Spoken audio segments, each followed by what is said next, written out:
50 साल की महिला कई सालों से अपने पति के साथ समुद्र किनारे एक शांत और साधारण जीवन जी रही थी, लेकिन एक फैसला सब कुछ बदल देता है। जब एक युवा शिष्य उनकी जिंदगी में आता है तो उसकी दुनिया पूरी तरह उलट जाती है और बस एक मुलाकात ही काफी थी। जो एक साधारण मार्गदर्शन के रूप में शुरू होता है वह जल्दी ही कुछ ज्यादा खतरनाक बन जाता है। उसकी एक पल की कमजोरी एक ऐसे छिपे हुए जुनून को जन्म देती है जिसे वह चाहकर भी रोक नहीं पाती, चाहे इसके लिए उसे सब कुछ खोने का खतरा ही क्यों ना उठाना पड़े। लेकिन जैसे जैसे सच्चाई उसके करीब आने लगती है उसे एक मुश्किल फैसला लेना पड़ता है। उसके सामने दो रास्ते होते हैं, या तो अपने पति को चुने या उस युवा ऊर्जा के साथ जाए जिसकी ओर वह बार बार खींची चली जाती है। फिल्म की शुरुआत खुले समुद्र के दृश्य से होती है, जहाँ एक छोटी नाव पानी पर तैरती नजर आती है। उस नाव पर एक महिला मुख्य किरदार अपने पति के साथ मौजूद है। इस महिला का नाम किरा है, जो कई सालों से अपने पति एंटन के साथ है। उनके लिए मछली पकड़ना सिर्फ एक शौक नहीं बल्कि उनका रोजगार है। जल्द ही हम देखते हैं कि वे सिर्फ मछलियां ही नहीं बल्कि समुद्र के कई तरह के जीव पकड़ते हैं।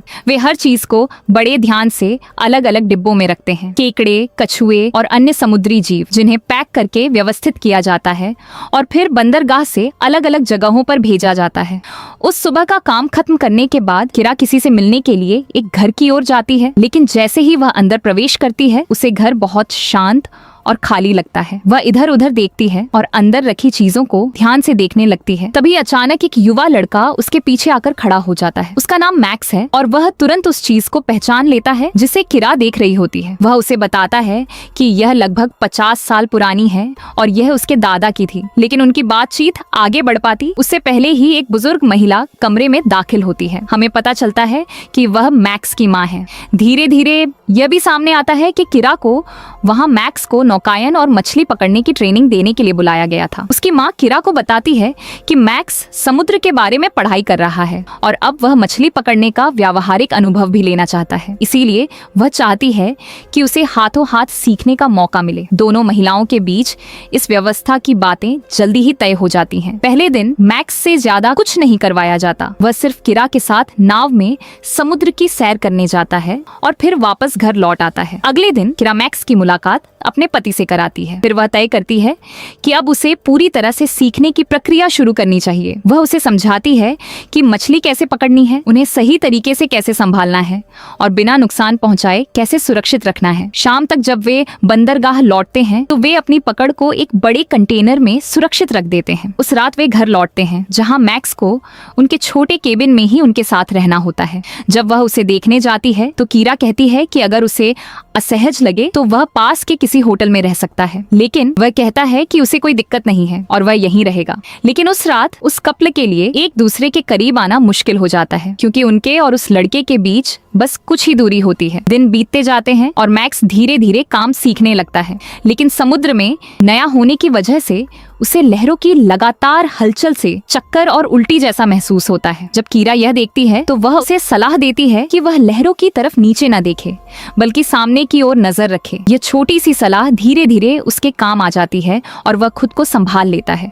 फिर वह अपनी ट्रेनिंग जारी रखता है और उनके साथ बाजार भी जाता है, जहाँ वे अपनी मछलियां बेचते हैं। शाम तक वह उनके साथ मछलियां पकड़ने का काम करता है और फिर कपल के साथ बार भी जाता है। एक रात घर पर कीरा को बाहर से तेज आवाज सुनाई देती है। जब वह उठकर देखने जाती है तो दरवाजा खुला होता है और बाहर जोरदार तूफान चल रहा होता है। लेकिन जब वह देखती है कि मैक्स अपने कमरे में नहीं है तो वह तुरंत उसे ढूंढने के लिए बाहर निकल जाती है। कुछ देर तलाश करने के बाद वह उसे पास की झाड़ियों से लौटते हुए देखती है। मैक्स के हाथ में एक छोटा सा पिल्ला होता है जिसे उसने अभी अभी बचाया होता है। वह बताता है कि अगर वह उसे नहीं बचाता तो पिल्ला मर जाता। कीरा राहत महसूस करती है, लेकिन उसे ऐसे खतरनाक मौसम में बाहर जाने के लिए डांटती भी है। फिर दोनों वापस घर आ जाते हैं। ठंड ज्यादा होने और बिजली न होने की वजह से कीरा आग जलाती है और उसे उसके पास बैठने को कहती है ताकि वह गर्म हो सके, लेकिन फिर भी वह कांप रहा होता है। इसीलिए कीरा उसके पास जाकर उसके हाथ मलने लगती है ताकि उसे गर्मी मिल सके। इस दौरान माहौल थोड़ा बदल जाता है और मैक्स उसकी तरफ देखने लगता है, लेकिन कीरा तुरंत खुद को संभाल लेती है और कुछ होने से पहले ही अपने कमरे में चली जाती है। अगले दिन सब कुछ सामान्य हो जाता है, लेकिन इस बार वह उनके साथ नाव पर नहीं जाती, बल्कि जब एंटन और मैक्स मछली पकड़ने जाते हैं तो कीरा अपनी दोस्त के बच्चों की देखभाल करने का फैसला करती है। कुछ दिनों बाद बंदरगाह पर एक शादी का रिसेप्शन रखा जाता है जहाँ सभी लोग अपने एक पुराने दोस्त की शादी का जश्न मनाने के लिए इकट्ठा होते हैं। वह आदमी काफी उम्रदराज होता है और सभी लोग खुश होते हैं कि आखिरकार वह अपने जीवन के प्यार के साथ बस रहा है। जश्न जल्दी ही रंगीन हो जाता है। सब लोग नाचते गाते हैं, पीते हैं और देर रात तक माहौल खुशियों से भरा रहता है। मैक्स भी अपनी बांसुरी बजाता है जिससे माहौल और भी खास हो जाता है। थोड़ी देर बाद जब पार्टी चल रही होती है, मैक्स ताजी हवा लेने के लिए बाहर चला जाता है और कीरा भी उसके पीछे चली जाती है। दोनों सड़क किनारे खड़े होकर बात करने लगते हैं। तभी मैक्स अचानक उसे पास के एक पुराने खाली पड़े घर में चलने का सुझाव देता है। पार्टी पीछे चलती रहती है और दोनों वहां पहुंच जाते हैं। अंदर जाते ही मैक्स उसे एक ड्रेस देता है और बदलने के लिए कहता है। फिर दोनों बिस्तर पर बैठकर बात करने लगते हैं। लेकिन इस समय तक माहौल काफी भावनात्मक हो चुका होता है और दोनों पर शराब का असर भी होता है। इसी वजह से वे एक ऐसी सीमा पार कर देते हैं जो नहीं करनी चाहिए थी और उनके बीच एक निजी पल हो जाता है। कुछ ही देर बाद कीरा को अपनी इस गलती का एहसास होने लगता है और वह पछताने लगती है। उसे एहसास होता है कि उसने बहुत बड़ी गलती कर दी है। वह बिना कुछ कहे तुरंत कमरे से बाहर निकल जाती है। फिर वह वापस पार्टी में लौटती है और एंटन को कसकर गले लगा लेती है। उसी पल से वह अपने अंदर अपराध बोध का बोझ लेकर जीने लगती है और खुद से एक वादा करती है कि यह गलती दोबारा कभी नहीं दोहराएगी। स्थिति से निकलने का रास्ता ढूंढते हुए कीरा एंटन से कहती है कि बेहतर होगा मैक्स कहीं और रहने की जगह ढूंढ ले ताकि उन्हें थोड़ी प्राइवेसी मिल सके। आखिरकार एंटन उसकी बात मान जाता है और अगले ही दिन वह नौजवान उसके घर से निकल जाता है और रहने के लिए अलग जगह किराए पर ले लेता है। लेकिन कुछ ही दिनों बाद एंटन काम के सिलसिले में विदेश चला जाता है और कीरा एक बार फिर मैक्स के साथ अकेली रह जाती है। हालांकि वे दोनों साथ में काम करते रहते हैं और समुद्र में भी जाते हैं, लेकिन अब उनके बीच का माहौल थोड़ा तनावपूर्ण हो जाता है। कीरा किसी भी तरह की बातचीत से बचती है और खुद को सिर्फ काम में व्यस्त रखने की कोशिश करती है। उधर एक दिन जब मैक्स घर लौटता है तो शादी में मिली एक लड़की जो उसमें दिलचस्पी रखती है उससे मिलने उसके पास आ जाती है। वह उसके लिए एक तोहफा भी लाती है और बातचीत के दौरान अपने दिल की बात उससे कह देती है। लेकिन मैक्स उसे साफ तौर पर कहता है कि वह अभी ऐसे रिश्ते के लिए तैयार नहीं है। जब वह पूछती है कि क्या वह किसी और से प्यार करता है तो वह मना कर देता है। हालांकि उसके व्यवहार से कुछ और ही संकेत मिलते हैं। इसके बावजूद वह लड़की उससे मिलती रहती है और दोनों साथ में अच्छा समय बिताते हैं। इसी बीच समय बीतने के साथ कीरा घर में अकेलापन महसूस करने लगती है। जब वह मैक्स के साथ समुद्र में काम करती है और नाव पर उनके बीच नजदीकी बढ़ती है तो उनके बीच की दूरी धीरे धीरे कम होने लगती है। फिर एक दिन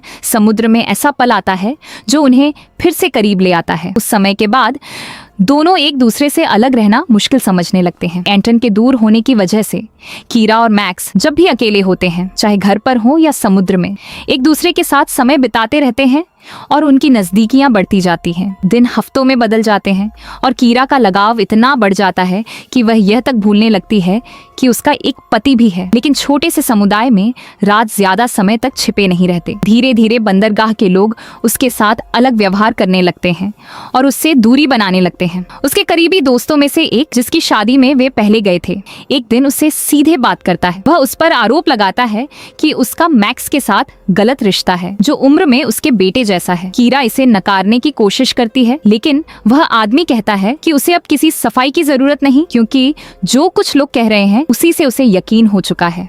वह गुस्से में उसे उसके लंबे विवाह की याद दिलाता है और बताता है कि उसका यह व्यवहार कितना गलत है। लेकिन इन सब बातों के बावजूद कीरा दूसरों की परवाह के बिना अपनी शर्तों पर जिंदगी जीने की कोशिश करती रहती है। एक दिन काम करते वक्त वह कुछ बच्चों को अपने बारे में बुरा बोलते हुए सुन लेती है। जल्द ही कुछ लोग उसके सामने आकर उसे हर चीज के लिए दोष देने लगते हैं। बात बढ़ती जाती है और हालात इतने बिगड़ जाते हैं कि वे उस पर हमला कर देते हैं। उस पल मैक्स, जो पास ही मौजूद था, तुरंत उसे बचाने के लिए दौड़ता है, लेकिन भीड़ उसका भी विरोध करने लगती है। उनमें से एक उस पर पत्थर फेंकता है जो उसके चेहरे पर लग जाता है। यह देखकर कीरा बेहद गुस्से में आ जाती है और भीड़ पर चिल्लाती है, जिससे वे लोग डर कर वहां से भाग जाते हैं। फिर दोनों घर लौटते हैं और कीरा उसके घावों की देखभाल करती है।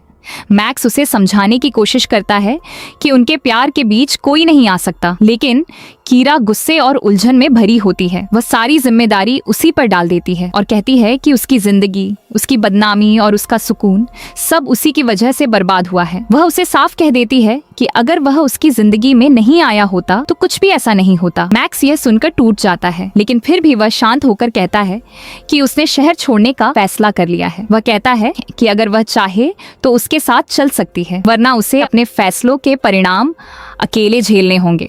लेकिन कीरा मना कर देती है और अपने पति की याद दिलाते हुए कहती है कि वह इतने सालों के रिश्ते को छोड़ नहीं सकती। इसके बाद मैक्स वहां से चला जाता है। कीरा जल्दी जल्दी घर और नाव दोनों को समेटने लगती है, जैसे वह अपनी जिंदगी को फिर से उसी पुराने ढर्रे पर लाना चाहती हो जब एंटन बाहर गया था। अगले दिन जब मैक्स अपना बैग पैक करके शहर छोड़ने की तैयारी कर रहा होता है, कीरा अपनी नाव पर काम कर रही होती है। लेकिन उसी समय उसके मन में अचानक एक बदलाव आता है। उसे लगता है कि वह यह सब ऐसे खत्म नहीं होने दे सकती। वह तुरंत फैसला करती है कि वह मैक्स के पीछे जाएगी। वह भागते हुए बंदरगाह की ओर जाती है, ठीक उस वक्त जब उसकी नाव निकल रही होती है। और जैसे ही वह नाव पर कदम रखती है, वह मैक्स को नाव के सबसे दूर वाले हिस्से में बैठा देखती है। जैसे ही उसकी नजर उस पर पड़ती है, वह हल्का सा मुस्कुरा देता है। दोनों के बीच बिना किसी शब्द के यह समझ बन जाती है कि चाहे जो भी हो, वे अब साथ ही रहेंगे और आगे के परिणामों को भी स्वीकार करेंगे। कुछ महीनों बाद कीरा को एंटन से एक ऑफिस में मिलते हुए दिखाया जाता है। यही पता चलता है कि दोनों ने आपसी सहमति से तलाक लेने का फैसला कर लिया है। उनका वकील, जो दोनों के करीब रहा है, उन्हें एक बार फिर सोचने की सलाह देता है और चेतावनी देता है कि एक बार अलग होने के बाद वापसी आसान नहीं होगी। लेकिन दोनों अपने फैसले पर अडिग रहते हैं। पर कीरा जानती है कि उसने कहीं ना कहीं गलती की है, फिर भी उसे लगता है कि एक अच्छे इंसान को और दर्द देते रहना सही नहीं होगा। इसीलिए वह इस रिश्ते को खत्म करना ही बेहतर समझती है। फिल्म के अंत में दोनों को एक आखिरी बार बिना किसी नाराजगी के अलग होते हुए दिखाया जाता है और वे अपने अपने रास्तों पर चल देते हैं। और जब कीरा एंटन को जाते हुए देखती है तो उसकी आंखों में कई तरह के भाव होते हैं। एक तरफ उसे उसके साथ बिताए गए समय की यादों का खिंचाव महसूस होता है और दूसरी तरफ एक अजीब सा सुकून भी, जैसे उसने अपने फैसले को आखिरकार स्वीकार कर लिया हो। यही भावनाओं का मिश्रण उसके अंदर एक क्लोजर छोड़ जाता है। और यही थी फिल्म वाइल्ड सीज की कहानी। अगर आपको ये रिकैप पसंद आया हो तो वीडियो को लाइक करना न भूलें, चैनल को सब्सक्राइब करें और नीचे कमेंट में बताएं कि आपको ये फिल्म कैसी लगी। फिर मिलते हैं अगली कहानी के साथ। तब तक अपना ख्याल रखें।